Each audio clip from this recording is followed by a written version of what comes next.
Não quer mais. Apita o árbitro, é fim de jogo. O sonho do Hexa está adiado e o Brasil vai para o seu maior jejum sem títulos desde que venceu pela primeira vez em... Qual é seu nome? Neymar. E tu acha que tem um caminho aí, um futuro no futebol? Tem.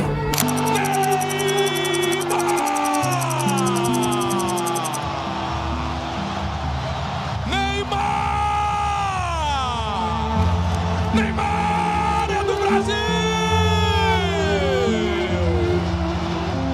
Craque dessa geração! Ele é imparável, imarcável, ele é demais torcedor! Craque! Simplesmente craque! Extraordinariamente craque! Neymar, diga, espelho meu, existe alguém neste mundo capaz de parar Neymar? 5 de julho de 2026 foi o fim da linha para Neymar e para a seleção brasileira. O sonho do Hexa foi adiado e do Neymar cancelado. Mas antes da gente só aceitar esse final e apontar o dedo pro cara, eu te convido a olhar para a história sem o filtro do ódio desses comentaristas. Afinal, eu fico me perguntando mesmo se os críticos estão cobertos de razão ou se a gente pode estar falando do homem mais injustiçado da história da seleção brasileira. Antes de mais nada, bem-vindos ao Fute Web Docs. Eu sou o Vitor Sick, paizão SLT, produzindo tudo isso daqui sozinho nas horas vagas. Fortalece o conteúdo independente, deixa o seu like, o hype, se inscreva no canal. Agora, bora virar um Visita Histórias e retornar comigo lá pra 2010. Dia 11 de maio de 2010, o Brasil parava na frente da TV para ouvir a lista do técnico Dunga para a Copa da África. Havia um clamor nacional, uma histeria coletiva que exigia a presença de dois moleques que estavam fazendo o planeta revirar os olhos com a camisa do Santos. Mas os nomes deles não foram falados.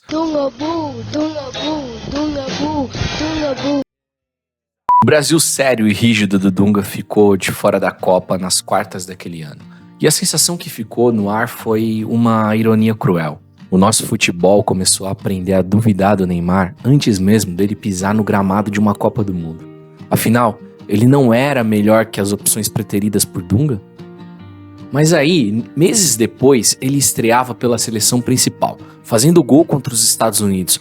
Mal sabia ele que naquele mesmo estádio, 16 anos depois, ele estaria vivendo outra história. O clima era de renovação, havia muita esperança no novo ciclo. Porém, em 2011 veio o primeiro choque de realidade. A Copa América na Argentina foi a primeira grande decepção internacional do Neymar. Com a camisa amarelinha, ele foi titular. Guardou 2 gols contra o Equador, mas a seleção caiu nas quartas. Ali, eu acho que já deu para perceber que não existia um herói perfeito. Infelizmente, milagre sozinho ninguém faz, cara. Tivemos então 2012, onde não houveram competições oficiais da seleção, apenas amistosos, porém uma grande mudança. O Mano caiu fora e o Felipão assumiu no final do ano. Aí, meu amigo, veio 2013, e 2013 foi o auge antes do trauma. A Copa das Confederações foi o único momento em que o Neymar teve o que todo gênio precisa, um time fechado com ele e o peso da arquibancada empurrando. O resultado? Bom, um atropelo histórico de 3-0 na final contra a Espanha, que inclusive era atual campeão do mundo naquela época. O moleque fez gol na final, jogou fino e levou a bola de ouro do torneio. Ali ele provou para o planeta que o Neymar sabia decidir final e que ele crescia com o tamanho do jogo. O problema é que essa seria a única grande taça que ele levantaria como protagonista absoluto pela seleção. A engrenagem nunca mais funcionou assim. Chegamos em 2014, a Copa do Mundo no quintal de casa. A pressão era desumana, cara. Era o Neymar contra o resto do mundo. E ele entregou tudo. 2 gols na estreia contra a Croácia, mais 2 contra Camarões, chamou a responsa nos pênaltis contra o Chile nas oitavas, até que o relógio bateu 41 minutos do segundo tempo nas quartas de final contra a Colômbia. Uma joelhada covarde do Zúñiga, a terceira vértebra lombar fraturada. O choro de dor na maca não era só dor física, era a alma de um moleque de 22 anos percebendo que o sonho dele tinha sido roubado. O Neymar não assistiu ao histórico 7-1 contra a Alemanha de camarote ou porque amarelou. Ele estava deitado na cama de hospital, chorando, imobilizado. É duro dizer, mas é a mais pura verdade. O maior vexame da história do futebol brasileiro não aconteceu com o Neymar em campo. Aconteceu exatamente porque ele não estava para carregar o piano sozinho. O Brasil perdeu a Copa ali no hospital. Muita gente critica, mas não fala disso. Eu tenho, absoluta certeza que com o Neymar em campo, a gente não tomaria aquele sonoro e doloroso 7-1. Depois do trauma de 2014, eu confesso que eu, você e todo o Brasil achou que o Neymar voltaria como um herói de filme. Mas o preço de carregar um país nas costas começou a cobrar o seu preço psicológico. Em 2015, na Copa América, caçaram o cara em campo contra a Colômbia. Ele perdeu a cabeça, foi expulso e a mídia caiu matando, cara, fingindo não ver que ele era o único que tentava algo. Não à toa que sem ele a seleção passou vergonha e caiu pro Paraguai. Ficava o aviso, sem o Neymar, o Brasil era um deserto. Para a CBF, o problema estava no comando, e em 2016 eles buscaram o Tite. Mas antes da estreia dele, tivemos as Olimpíadas no Rio, e o Neymar, sob o comando de Rogério Micali, calou a boca de todos os críticos. O Neymar abriu mão das férias, diferente de outros jogadores aí, né? Tudo isso para jogar as Olimpíadas. Chamou a responsa, pegou a faixa de capitão e levou o Brasil até a final no Maracanã. O adversário? A Alemanha. O fantasma de 2014 estava ali, e foi o Neymar, com o peso do mundo nas costas, que fez o gol e bateu o pênalti do ouro inédito. Uma revanche poética, cara, histórica, que a mídia convenientemente escolhe esquecer pra continuar batendo no cara. Era uma nova realidade na seleção brasileira. O time estava engrenado na mão do Tite, vinha de um excelente retrospecto. Aí a gente chega em 2018, na Rússia, e o que fizeram com o Neymar nessa Copa foi uma das maiores covardias da história do nosso futebol. O cara chegou no sacrifício, recém-operado do 5º metatarso, jogando com o pé remendado, cara. Em campo ele resolveu, fez gol, deu assistência, botou o México no bolso nas oitavas, mas a imprensa internacional e os fiscais de rede social, principalmente brasileiros, não queriam ver o reforço de um cara jogando baleado. Eles queriam um bode expiatório. Criaram um circo global em cima das quedas dele, transformando o nosso último gênio em meme pra mascarar a violência dos zagueiros que batiam nele. É aquela coisa da síndrome do vira-lata, sabe? O próprio brasileiro desmerecendo o cara. Quando o Brasil caiu nas quartas pra Bélgica, a conta sobrou pra ele de novo. O Neymar desabafou, inclusive, depois disso, dizendo que o peso sempre caía nas costas dele de forma desproporcional. E ele estava coberto de razão. O Brasil não perdeu em 2018 porque o Neymar caiu. O Brasil perdeu por ineficiência defensiva, má gestão de emoções e a falta de outro protagonista do seu lado. Afinal, é só você pegar os lances daquele jogo contra a Bélgica e ver os gols bizarros perdidos pelo Coutinho e pelo Renato Augusto. Além do penal não marcado em cima do Gabriel Jesus, né, diga-se de passagem. Mas no final, o craque ficou manchado. Passada a tempestade de 2018, o ciclo pro Qatar começou com uma ironia que os haters usam até hoje como troféu. Em 2019, o Neymar estourou o tornozelo no amistoso e ficou de fora da Copa América. O Brasil foi campeão sem ele, batendo o Peru na final. É lá ele. E pronto, foi suficiente para os comentaristas de fato e os que se acham comentaristas, né, decretarem que a seleção era melhor sem o camisa 10. Mas a Copa América contra o Peru é uma coisa, Copa do Mundo é outra prateleira, meu amigo. Tanto é que em 2021, na Copa América realizada aqui no Brasil, o Neymar estava em campo, logo após a pandemia. E ele jogou muita bola naquele torneio, cara. Na final, inclusive, contra a Argentina, se você pegar os lances dele, o cara chamou o jogo, partiu pra cima, apanhou igual gente grande, mas a engrenagem falhou na retaguarda. Uma falha bizarra do Renan Lodge entregou o gol pro Di Maria e o Brasil perdeu o título. Ali, ninguém falou que a culpa era do Neymar, porque não tinha como, cara. Spoiler, a gente ressuscitou a Argentina ali. E aí a gente desembarca em 2022 no Qatar. O Neymar parecia chegar melhor do que em 2018, tanto física como principalmente psicologicamente. Mas o destino parecia brincar com a cara dele. Na estreia contra a Sérvia, outra lesão no tornozelo. O país inteiro achou que tinha acabado ali. Mas o cara tratou em 3 períodos, voltou nas oitavas contra a Coreia do Sul, guardou o dele e mostrou que o monstro estava vivo. Nas quartas de final contra a Croácia veio a cena mais dolorosa da história recente do nosso futebol. O jogo travado, a muralha croata intransponível, até que na prorrogação o Neymar fez uma tabela genial, dribla o goleiro e estufa a rede. Um golaço monumental. Ali ele se igualava a Pelé e Ronaldo como os únicos brasileiros a marcarem 3 Copas diferentes. Ele tinha feito tudo certo, ele tinha decidido o jogo, ele era o herói da classificação. O que aconteceu depois não foi culpa dele. Faltando 4 minutos para o fim, o Brasil cedeu um contra-ataque inexplicável, o Alisson tomou o gol, a Croácia empatou. Nos pênaltis, a crueldade foi cinematográfica, o Alisson mais uma vez não conseguiu pegar nenhum pênalti, Rodrigo e Marquinhos erraram suas cobranças, o Neymar, que estava escalado para bater o último pênalti da sobrevivência, ficou assistindo o fim do sonho do meio-campo. Ele sequer teve a chance de chutar a bola.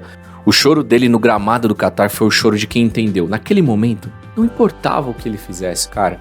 Ele estava fadado a pagar a conta sozinho. Seria então a última dança do Neymar?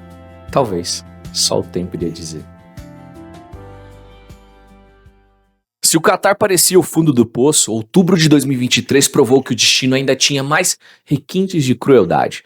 Jogo contra o Uruguai pelas eliminatórias. Um choque bobo no meio de campo e o joelho do Neymar estraçalha. Rompimento do ligamento cruzado. Mais uma vez o nosso 10 sai de maca carregado direto para uma mesa de cirurgia. Quase um ano inteiro parado e o fardo de nunca mais voltar a ser o mesmo. Ele ficou de fora da Copa América de 2024. E aqui é engraçado porque entra em xeque-mate para os fiscais de 2019 que diziam que a seleção voava sem ele. Em 2024, sem o Neymar, o Brasil foi uma piada, meu amigo. Um time sem alma, sem criatividade, que foi engolido pelo Uruguai nas quartas de finais. Ficou provado para o planeta inteiro. Sem o Neymar, o Brasil não é melhor. Sem o Neymar, o Brasil é comum. Depois de cirurgias e tratamentos, no início de 2025, após mais de 12 anos na Europa e no mundo árabe, o bom filho a casa torna. O Neymar voltou para o Santos, clube que o revelou para recuperar a alegria de jogar futebol e se preparar para o ato final. Ele avisou todo mundo na TV. A Copa de 2026 seria seu sonho e combustível dali em diante. A convocação veio e o Brasil inteiro vibrou. Mas depois do último dia 5 de julho de 2026... o enterro definitivo foi sacramentado de forma inesperada. O cenário? O MetLife Stadium, nos Estados Unidos. O mesmíssimo estádio onde o Neymar estreou e fez seu primeiro gol pela seleção em 2010. O círculo estava se fechando, mas o final não foi o de Hollywood que o brasileiro esperava. O Brasil foi engolido pela Noruega do Haaland nas oitavas de final. Falta de comprometimento. O Neymar, baleado pelo tempo e pelas cicatrizes, jogou pouco mais de 30 minutos. Viu os gols, inclusive, do comenta norueguês de camarote. Mas ele não se entregou sem lutar, cara. Parecia que ele era o único com alma em campo, brasileiro ali, lutando por toda a bola, com esperanças. Aos 55 minutos do segundo tempo, pênalti pro Brasil. O Neymar pega a bola, assume a responsa, bate boca com o goleiro Nyland, estufa a rede e comemora sem abaixar a cabeça. Era o gol de honra brasileiro. Mas na internet, a galera do sofá, os fiscais de rede social, criticaram o cara por comemorar o gol. Olha o nível da loucura do torcedor brasileiro, cara. O cara faz o único gol do time, tenta inflamar o elenco no meio do massacre e vira o culpado de tudo. No apito final, o choro no gramado ao lado de Vini Júnior e Rafinha decretou a nossa pior campanha em Copas desde 1990. E a frase dele pro repórter na saída de campo rasgou o peito de quem ama o futebol de verdade. Tentei, agora acabou. Comecei aqui e fechei aqui. Acabou, meu chapa. O maior jogador da nossa geração se despediu nessa Copa. Criticado de forma injusta? Vamos dar uma olhada nos números para ver realmente se ele foi criticado de forma injusta. Olha esses números aqui, ó. Tem gente que fala de boca cheia, né, que o Neymar não entregou nada na seleção. Então quem pensa assim, puxa a cadeira, engole esse choque de realidade. Em Copa do Mundo, o cara disputou 4 edições. Foram 14 jogos com 9 gols e 3 assistências.